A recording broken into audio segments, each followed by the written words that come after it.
समारंभां यतिशेखरमध्यमां लक्ष्मीवल्लभपर्यन्तां वन्दे गुरुपरम्पराम् ஆழ்வார்கள் வாழி அருளிச் செயல் வாழி தாழ்வாதுமில் புலவர்தாம் வாழி ஏழ்வாறுமுய்ய அவர்கள் உரைத்தவர்கள் தாம் வாழி செய்யமறை தன்னுடனே சேர்ந்து. கண்ணபிரான் தளர்நடை நடந்து வர வேணும், அதை கண்ணார காண வேணும் என்று ஆசைப்படுகின்ற யசோதை பிராட்டி சொன்ன பாசுரங்களை அருளி செய்கிற திருமொழிதான் பெரியாழ்வார் திருமொழியிலே 7ஆம் திருமொழி. அதிலே பலராமனோடு கூட அவன் பின்னாலே ஓடிச் செல்லுகிற அந்த நிகழ்ச்சியை அப்படி மலைகள் ஓடுவது போல என்று வர்ணித்த பாசுரம் கீழே 5வது பாசுரத்திலே பார்த்தோம். இப்பொழுது 6வது பாசுரம். அதிலே என்ன தெரிவிக்கிறாள் என்னால், அந்த கண்ணபிரானுடைய திருவடிகளிலே சங்கு சக்கர ரேகைகள் எல்லாம் இருக்கின்றனவா, அவை அந்த பூமியிலே பதியும்படியாக அவன் தளர்நடை நடக்க வேணும் என்று ஆசைப்படுகிறாளாம். அதை தெரிவிக்கிறாள் இந்த பாசுரத்திலே. உள்ளடி பொறித்தமைந்த இருகாலன் கொண்டங்கள்களினாற் போல் இலக்கினை பட நடந்து வள்ளத்தின் மேல் பின்னயம் பெய்து பெய்து கரையார் கடல் வண்ணன் காமர் தாதை தளர்நடை நடவானா.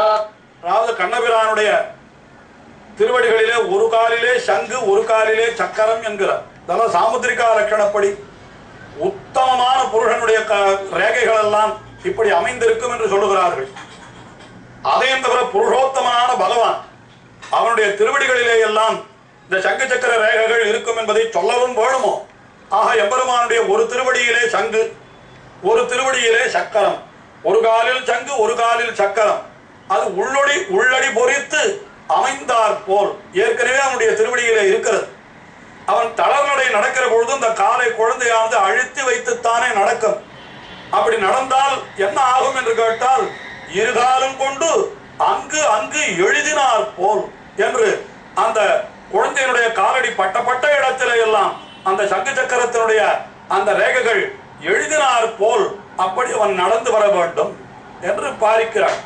நம்முடைய இல்லங்களிலே கூட வழக்கம் உண்டல்லவா, ஸ்ரீ ஜெயந்தி என்று கொண்டாடுகின்றோமே, அன்றைய தினம் இல்லத்திலே எல்லாம் கண்ணபிரான் தன்னுடைய திருவடிகளாலே நடந்து நம்முடைய இல்லத்திற்கு வருவது போல அங்கே அந்த காலடிகளை எல்லாம் அப்படி கோலத்திலே இடுவது என்று ஒரு வழக்கம் உண்டு.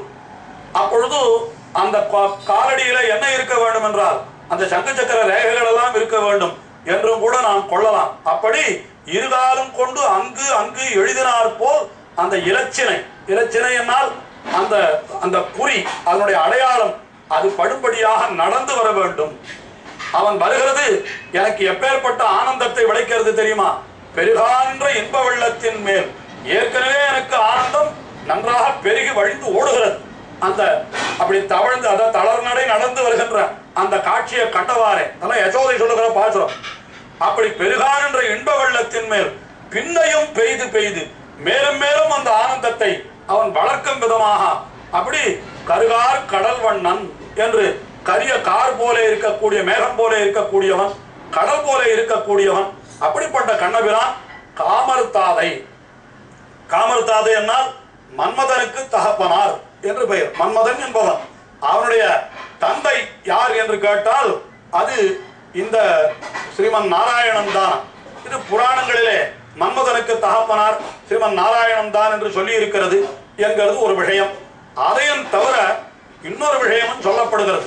அதாவது அந்த மன்மதனானவன் அவனை ருத்ரன் எரித்து விட்டான் என்கிறது எல்லோருக்கும் தெரிந்த கதை. அதாவது அவர் பரமசிவனார் தவம் செய்து கொண்டிருந்த பொழுது பார்வதி தேவி போய் அவனுக்கு பணிவிடை செய்து எப்படியாவது அவனுடைய உள்ளத்தை கவர்ந்து விட வேண்டும் என்று அப்படி அந்த பார்வதி தேவி அங்கே இருந்த காலத்திலே அந்த பரமசிவனார் இந்த பார்வதி தேவியினிடத்திலே காதல் கொள்ள வேண்டும் என்பதற்காக அங்கே மன்மதன் வந்து தன்னுடைய பானங்களை எல்லாம் அந்த சிவன் மீது எரிந்தான் என்றும், அதனாலே சிவன் கோபித்துக் கொண்டு அப்படி நெற்றிக்கண்ணை திறக்க அடுத்த நிமிடமே அந்த மன்மதன் சாம்பலாய் ஒழிந்தான், உருவற்று ஒழிந்தான் என்றும் இப்படி புராணங்கள் தெரிவிக்கின்றன.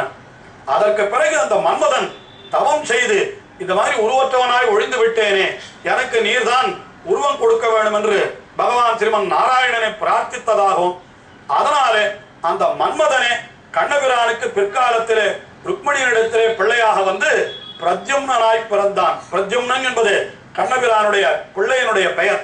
அந்த பிரத்யும்னன் யார் என்றால் மன்மதனுடைய அம்சம். ஆகையினாலே இங்கே கண்ணபிரானை அவன் காமன் தாதை என்று சொன்னால், அந்த மன்மதனுடைய தகப்பனார் என்று சொன்னால் அதுவும் பொருத்தமாகத்தான் இருக்கிறது. பிற்காலத்திலே நடந்த நிகழ்ச்சி ஆனாலும் பெரியாழ்வார் இதை உணர்ந்தவராகையாலே கருகார்கடல் வண்ணன் காமர் தாதை தளர் நடை நடவானோ என்று இந்த பாசுரத்திலே 6வது பாசுரத்திலே அப்படி அவன் தளர் நட நடக்க வேண்டும் என்று அப்படி பிரார்த்தித்தாக காட்டினார். அதற்கு மேலே 7வது பாசுரத்திலே அடுத்தபடியாக இன்னொரு அர்த்தத்தையும் காட்டுகிறான். என்னன்னா, இந்த கண்ணபிரான் நடந்து வருகின்ற காலத்திலே சிறு குழந்தை ஆகையினாலே அவருடைய திருப்பவளத்திலிருந்து உமிழ்கின்ற அந்த ஊறுகின்ற அமிர்தமானது கீழே சிந்துகிறது. அதையும் வர்ணிக்கிறார் மிக அழகாக. பனிபடி சிறுதுளி போல் இடங்கொண்ட செவ்வாய் ஊரி ஊரி எத்து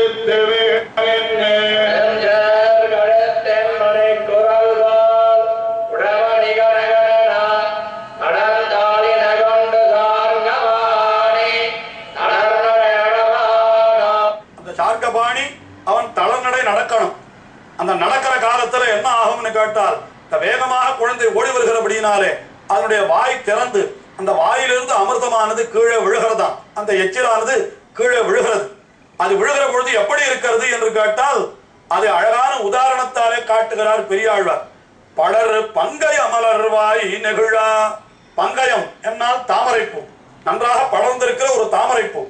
அந்த தாமரைப்பூ மூடி இருக்கிற அந்த தாமரைப்பூ சற்று மலருகிறதாம். அப்படி மலருகிற காலத்துல என்ன ஆகிறது, அந்த மலருகிற காலத்திலே அதனுடைய அந்த இதழ்களிலே ஒட்டி கொண்டிருந்த பனித்துளிகளானவை அப்படி சட்டென்று கீழே விழுகிறது. படர் பங்கய மலர் வாய் நெகிழ பனி படு சிறு துளி போல்.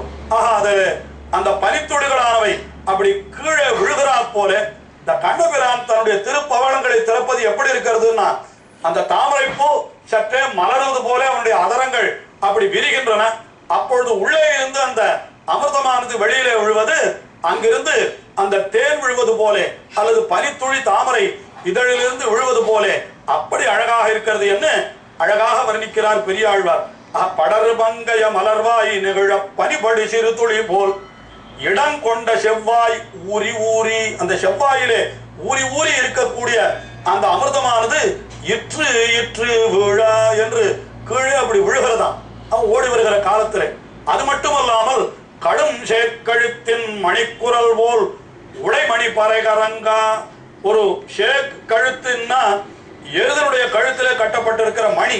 அந்த எருது வேகமாக அப்படி ஓடி வருகிற பொழுது கழுத்திலே இருக்கிற மணி எப்படி ஒலிக்குமோ அதுபோல கண்ணபிரான் தளர்நடை நடக்கிற பொழுது அவனுடைய உடைமணி, அந்த உடையிலே அணிந்திருக்கிற மணி அல்லது இடையிலே அந்த இடுப்பிலே அணிந்திருக்கிற அந்த ஆபரணத்திலே இருக்கிற மணிகளானவை அதுகள் ஒலிக்கின்றனவா. எருதனுடைய கழுத்தினுடைய ஒலி போல கடும் சேக் கழுத்தின் மணிக்குரல் போல் உடைமணி அது பறை கரங்க பறை போல அப்படி ஒலிக்க தடம் தாளினை கொண்டு சார்ங்கபாணி தன்னுடைய தாளினையை கொண்டு இந்த திருவடிகளை கொண்டு சார்ங்கபாணி தளர்ந்ததை நடவானோ. இப்படி தளர்ந்து நடக்க மாட்டானா, அதை நான் சேவிக்க மாட்டேனா என்று யசோதை கேட்பதாக இந்த பாசுரம் அமைந்திருக்கிறது. அடுத்த பாசுரத்திலே இதே போன்றதொரு அர்த்தத்தை இன்னும் சற்று அழகாக தெரிவிக்கிறார் பெரியாழ்வார். என்ன தெரிவிக்கிறார் என்றால், அந்த எம்பெருமான் அப்படியே ஒரு நல்ல மலை போல இருக்கிறான் என்று கண்ணபிரானை வர்ணிக்கிறார். அருவிகள் மகந்தரையா அக்கு வட விழிந்தேரிட்டாழா அணியல்கள் புடைவையரா அருளையில் பெய்தறியா அனைக்குடவியுருவே தக்கவ மணிவண்ணன் வாசுதேவ நடவானோ.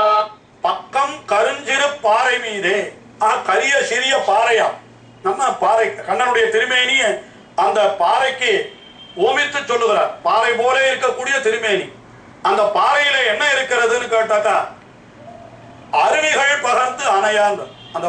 அந்த பாறையினுடைய ஏற்ற தாழ்வுகளிலே அருவிகள் பெருகி வருகிற பொழுது அது சற்று உள்ளேயும் வெளியேயும் அப்படி அந்த அருவிகள் பிரவகித்து செல்லுகின்றன அல்லவா?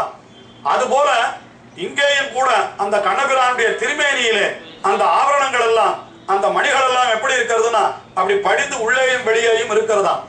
பாறைகளிலே அருவிகள் இருக்கிறா போலே பக்கங்கரிச்சிறு பாறை மீது அருவிகள் பகர்ந்தனைய அக்கு வடமுடுத்து ஆமைத்தாரி பூண்ட அனந்த செயனன் என்று சொல்லுகிறார்.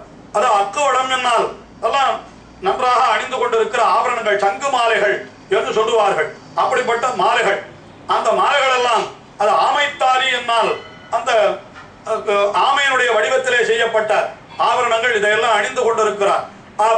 கருஞ்செரு பாறை மீதே நக்க செந்துவர்வாய் திண்ண மீதே நளிர்வெண்பல் முளையிலகா என்று கீழ்ப்பாசுரத்திலே சொன்னார் போல இங்கே மற்றொரு ஓமை தெரிவிக்கிறார். அதாவது இந்த பாறையினுடைய இடைவெளிகளிலே அந்த அருவிகள் இருந்தால் எப்படி இருக்குமோ அப்படி இவனுடைய திருமேனியிலேயும் அந்த ஆபரணங்கள் அப்படி இருக்கின்றனவாம்.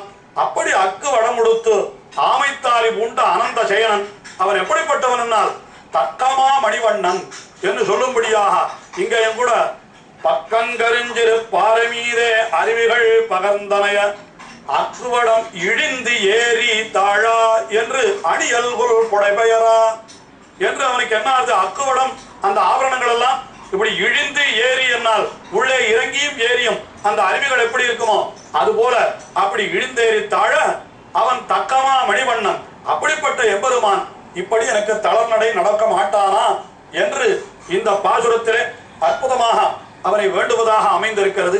இன்னும் மேலே பாசுரங்களிலேயும் அவன் தளர்நடை நடக்க வேண்டும், அது இப்படியெல்லாம் அவனுடைய அழகு இருக்க வேண்டும், அதை அனுபவிக்க வேண்டும் என்று யசோதை பாரித்த பாசுரங்களை மேலே தொடர்ந்து அனுபவிப்போம்.